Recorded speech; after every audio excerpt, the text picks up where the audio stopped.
रवि एक छोटे से गांव शांतिपुर में रहता था। उसका सपना था कि वह बड़ा होकर एक महान वैज्ञानिक बने, कुछ ऐसा खोजे जिससे लोगों का जीवन आसान हो जाए। लेकिन उसके गांव में न तो अच्छी स्कूलें थी और न ही विज्ञान के साधन। गांव के बच्चे अक्सर खेतों में काम करते या छोटी-मोटी नौकरियां करते थे। रवि के पिता एक मेहनती किसान थे। खेतों में काम करने के बाद भी घर की हालत बहुत साधारण थी। माँ घर के कामों और सिलाई कढ़ाई में लगी रहती। लेकिन रवि के सपनों ने उसे हमेशा अलग बनाया। वह जब भी आसमान में तारों को देखता या बिजली की चमक को देखता, सोचता कि इनमें क्या रहस्य छुपा है। रवि के पास किताबें बहुत कम थीं। स्कूल की पुरानी किताबें और एक टूटे हुए रेडियो से उसने विज्ञान की दुनिया में झांकना शुरू किया। रोज स्कूल से आने के बाद वह खेतों में अपने पिता की मदद करता और रात को लालटेन की कमजोर रोशनी में घंटों पढ़ाई करता। उसके दोस्त उसे कहते, रवि, इतनी पढ़ाई से क्या होगा? आखिरकार हम सबको खेती ही करनी है। लेकिन रवि की आंखों में एक अलग चमक थी। एक दिन गांव में एक सरकारी अफसर आए। उन्होंने गांव के बच्चों से उनके सपनों के बारे में पूछा।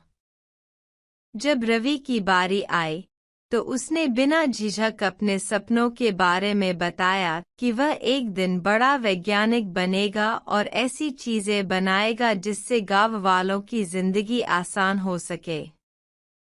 अफसर उसकी बातों और उसकी लगन से बहुत प्रभावित हुए और उन्होंने उसे एक अच्छे स्कूल में दाखिला दिलाने के लिए स्कॉलरशिप की व्यवस्था की। रवि के लिए यह एक नई दुनिया थी। शहर के स्कूल में पढ़ाई का माहौल, अंग्रेजी में किताबें और प्रतियोगिता, यह सब नया और कठिन था। शुरू में उसे बहुत मुश्किलें आईं। कुछ बच्चे उसका मजाक उड़ाते, लेकिन रवि ने हार नहीं मानी। उसने धीरे धीरे भाषा सीखी, नई तकनीकों को समझा और अपनी मेहनत से सभी को चौंका दिया। वर्षों की लगन और कड़ी मेहनत के बाद रवि ने विज्ञान के क्षेत्र में बड़ी सफलता पाई। उसने एक ऐसी ऊर्जा तकनीक विकसित की जिससे सस्ती बिजली गांवों तक पहुंची। उसका नाम अब पूरी दुनिया जानती थी। जब उसे एक अंतर्राष्ट्रीय पुरस्कार से सम्मानित किया गया, तब भी रवि ने अपने गांव और अपनी जड़ों को नहीं भुलाया। रवि ने अपने गांव में एक सुंदर स्कूल और विज्ञान केंद्र बनवाया ताकि कोई और बच्चा अपने सपनों को अधूरा न छोड़े। वह बच्चों को यह सिखाता कि सपनों की ऊंचाई गांव की सीमाओं से भी बड़ी होती है, बस मेहनत और लगन चाहिए। रवि की कहानी हमें सिखाती है कि चाहे हालात कितने भी कठिन क्यों न हों, अगर इरादे मजबूत हों और मेहनत सच्ची हो, तो कोई भी सपना हकीकत बन सकता है।